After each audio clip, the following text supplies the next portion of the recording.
জয় গৌর, জয় নিতাই। আজ 22শে শ্রাবণ 1431 ও 7ই আগস্ট 2024 বুধবার। আজ আমি শ্রী চৈতন্য চরিতামৃত পাঠ করছি। আজ আমি পাঠ করছি শ্রী চৈতন্য চরিতামৃতের আদি লীলা সপ্তম অধ্যায়, পঞ্চতত্ত্বাখ্যান নিরূপণের শ্লোক 68 থেকে 71। নারায়ণ হে নারায়ণ, ভবভয় হরে নাম নারায়ণ।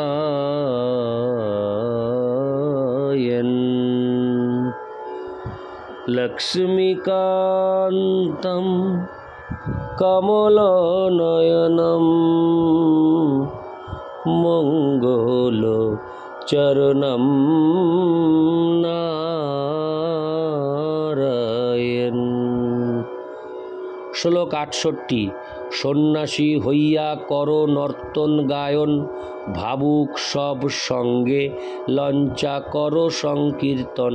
শ্লোকার্থ: তুমি একজন সন্ন্যাসী, অতএব তুমি ভাবুকদের সঙ্গে নৃত্য করে গান করে সংকীর্তন করো কেন? তাৎপর্য: এটি হচ্ছে প্রকাশানন্দ সরস্বতী কর্তৃক শ্রীচৈতন্য মহাপ্রভুকে প্রতিদ্বন্দ্বিতায় আহ্বান। শিল ভক্তি সিদ্ধান্ত সরস্বতী ঠাকুর তার অনুভাষ্যে লিখেছেন যে শ্রীচৈতন্য মহাপ্রভু, যিনি হচ্ছেন সমস্ত বেদান্ত দর্শনের আরাধ্য বস্তু, তিনি অত্যন্ত দয়াপরবশ হয়ে বেদান্ত দর্শন পাঠ করার যোগ্যতা কার রয়েছে সেই ব্যাপারে নির্দেশ দিয়েছেন। সেই যোগ্যতা ব্যক্ত করে শ্রী চৈতন্য মহাপ্রভু তার শিক্ষাষ্টকে বলেছেন: ত্রিনাদপি শুনিচেন তররিব সহিষ্ণুনা, অমানিনা মানদেন কীর্তনীয় সদা হরি। এই উক্তিতে ইঙ্গিত করা হয়েছে যে গুরু পরম্পরার মাধ্যমে বেদান্ত দর্শন শ্রবণ অথবা কীর্তন করার যোগ্যতা লাভ করা যায়। অত্যন্ত বিনীত ও নম্রভাবে তরুর থেকে সহিষ্ণু হয়ে, তৃণের থেকেও দীনতর হয়ে, নিজের জন্য কোনো রকম সম্মানের প্রত্যাশা না করে এবং অন্য সকলকে সমস্ত সম্মান দান করে বৈদিক তত্ত্বজ্ঞান হৃদয়ঙ্গম করার যোগ্যতা অর্জন করা যায়। ইতি শ্লোক 68। শ্লোক 69। বেদান্ত পঠন ধ্যান সন্ন্যাসীর ধর্ম, তাহা ছাড়ি কর কেনে ভাবুকের কর্ম। শ্লোকার্থ: বেদান্ত পাঠ ও ধ্যান করাই হচ্ছে সন্ন্যাসীর ধর্ম। সেই ধর্ম ত্যাগ করে কেন ভাবুকের মতো নৃত্য কীর্তন করছো? তাৎপর্য: 1 শ্লোকে বিশ্লেষণ করা হয়েছে যে মায়াবাদী সন্ন্যাসীরা নৃত্য ও কীর্তন করা অনুমোদন করেন না। সার্বভৌম ভট্টাচার্যের মতো প্রকাশানন্দ সরস্বতীও ভুল বুঝিয়েছিলেন যে শ্রী চৈতন্য মহাপ্রভু হচ্ছেন একজন পথভ্রষ্ট নবীন সন্ন্যাসী। তাই তিনি তাকে জিজ্ঞাসা করেন, সন্ন্যাসীর কর্তব্য না করে কেন তিনি ভাবুকদের সঙ্গ করছেন। ইতি শ্লোক 69। শ্লোক 70। প্রভাবে দেখিয়া তোমা সাক্ষাৎ নারায়ণ, হীনাচার করো কেন ইথে কি কারণ? শ্লোকার্থ: তোমার প্রভাব দেখে মনে হয় তুমি যেন সাক্ষাৎ নারায়ণ, কিন্তু তুমি নিম্ন শ্রেণীর মানুষদের মতো আচরণ করছো কেন, তার কারণ কি?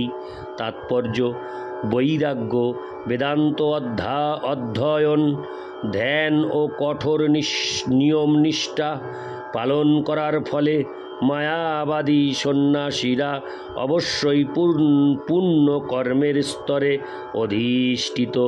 এই পুণ্যের প্রভাবে প্রকাশানন্দ সরস্বতী বুঝতে পেরেছিলেন যে শ্রীচৈতন্য মহাপ্রভু কোনো সাধারণ মানুষ নন, পক্ষান্তরে তিনি হচ্ছেন পরমেশ্বর ভগবান, সাক্ষাৎ নারায়ণ। তিনি তাকে সাক্ষাৎ নারায়ণ বলে মনে করেছিলেন। মায়াবাদী সন্ন্যাসীরা পরস্পরকে নারায়ণ বলে সম্বোধন করেন, কেননা তারা মনে করেন যে পরবর্তী জীবনে তারা নারায়ণ হয়ে যাবেন বা নারায়ণের সঙ্গে লীন হয়ে যাবেন। প্রকাশানন্দ সরস্বতী মনে করেছিলেন যে শ্রী চৈতন্য মহাপ্রভু ইতিমধ্যেই নারায়ণ হয়ে গিয়েছেন এবং পরবর্তী জীবনের জন্য তার আর প্রতীক্ষা করার কোনো প্রয়োজন নেই। বৈষ্ণব ও মায়াবাদী দর্শনের মধ্যে একটি পার্থক্য হচ্ছে যে মায়াবাদী দার্শনিকেরা মনে করেন যে দেহত্যাগের পরে তারা নারায়ণের দেহে লীন হয়ে নারায়ণ হয়ে যাবেন, কিন্তু বৈষ্ণব দার্শনিকেরা জানেন যে জড়দেহের মৃত্যুর পর তারা এক জড়াতীত চিন্ময় শরীর প্রাপ্ত হয়ে নারায়ণের সঙ্গ লাভ করবেন। ইতি শ্লোক 70, শ্লোক 71। প্রভু কয়ে শুনো শ্রীপাদ ইহার কারণ, গুরু মোরে মূর্খ দেখি করিল শাসন। শ্লোকার্থ: শ্রী চৈতন্য মহাপ্রভু প্রকাশানন্দ সরস্বতীর প্রশ্নের উত্তরে বললেন, হে শ্রীপাদ, তার কারণ আমি বলছি, দয়া করে আপনি তা শুনুন। আমার গুরুদেব বুঝতে পেরেছিলেন যে আমি একটি মূর্খ এবং তাই তিনি আমাকে শাসন করেছিলেন।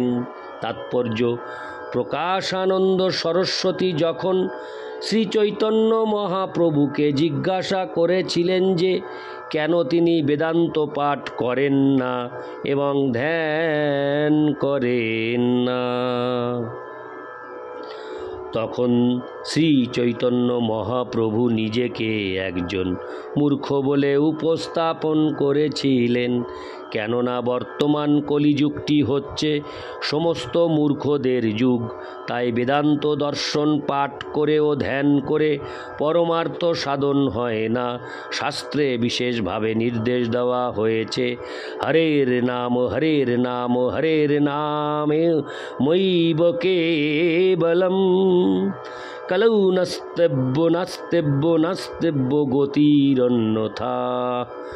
কলহ ও প্রবঞ্চনাপূর্ণ এই কলিযুগে উদ্ধার পাওয়ার একমাত্র উপায় হচ্ছে ভগবানের দিব্য নাম কীর্তন করা।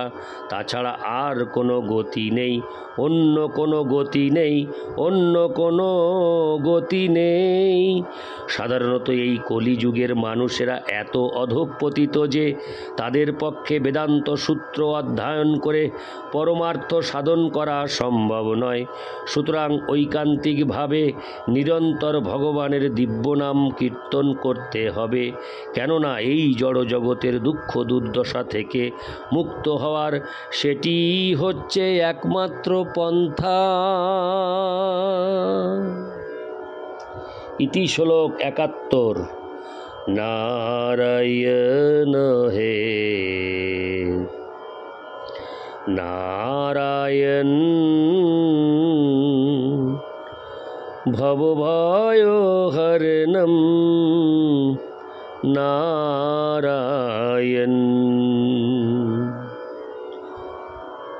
জয় গৌর, জয় নিতাই, রাধে রাধে, হরে কৃষ্ণ, হরি বল।